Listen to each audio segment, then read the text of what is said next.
not just the Nile. Very, very interesting. Okay, so now we're in on verse 11, and it says Moses flees to Midian.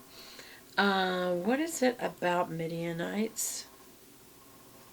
Hold on a second. I was reading about Midianites.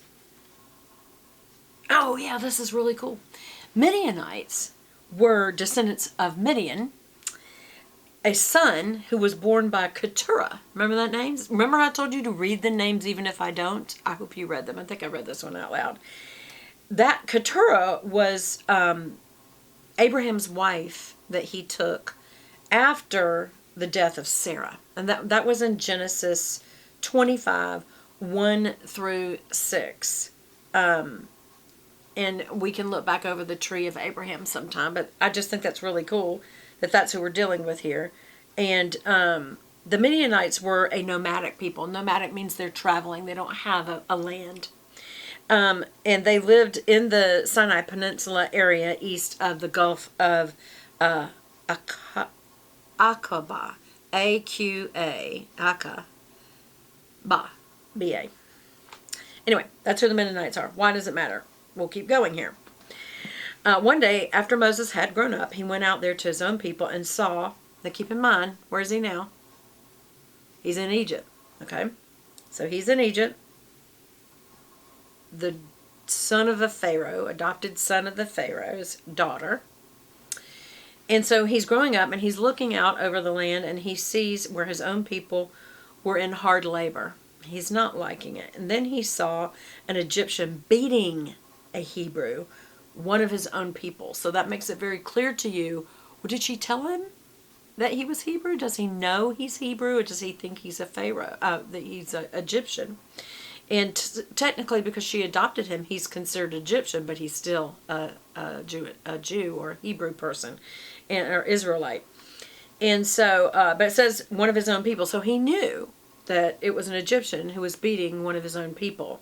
And he looked away, not away for the sake of looking away, but this way and that way.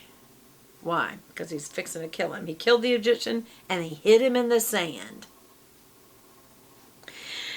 The next day he went out and saw two Hebrews fighting, and he asked the one that was in the wrong, why are you hitting your fellow Hebrew? You would think they would care, but they are looking at him as an Egyptian. Or were they? It makes you wonder what they thought of him, because the man said, who made you ruler and judge over us? Are you thinking of killing me the way you killed the Egyptian? Then Moses was afraid and thought, what I did must have become known. Well, sure enough it did, because then the Pharaoh heard about it and he tried to kill Moses. Because why? Moses had killed an Egyptian. You don't do that. So Moses fled from the Pharaoh and went down to live where? In Midian, where he sat down by a well, and now a priest of Midian, here we go, had 7 daughters. Why does that matter that I just told you about Midian? What does that make them? Jewish. They are Hebrews. They are ancestors of, they are descendants of Abraham. So that's why it matters that you're finding out who is this Midianite. Okay, so he was a priest, and he had 7 daughters, and they came down to draw water and fill the troughs, also to water their father's flock. So they're drinking water for themselves and for their flock. Some shepherds came along, drove them away, but Moses got up and came to their rescue and watered their flock. Said, no, that we're going to water their flock and stop it.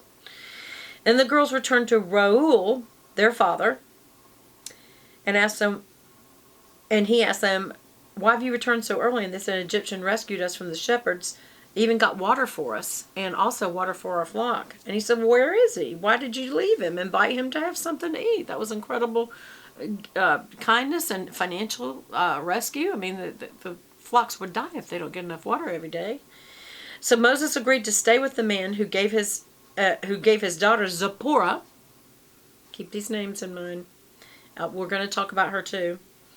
To Moses in marriage, and she gave birth to a son, and Moses named him Gershom, saying, I have become a foreigner in a foreign land. And when you see things like that, those naming matters, y'all.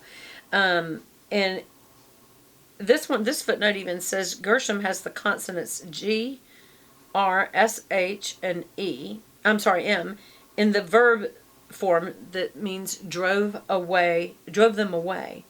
It sounds, when you pronounce it, like foreigner in Hebrew.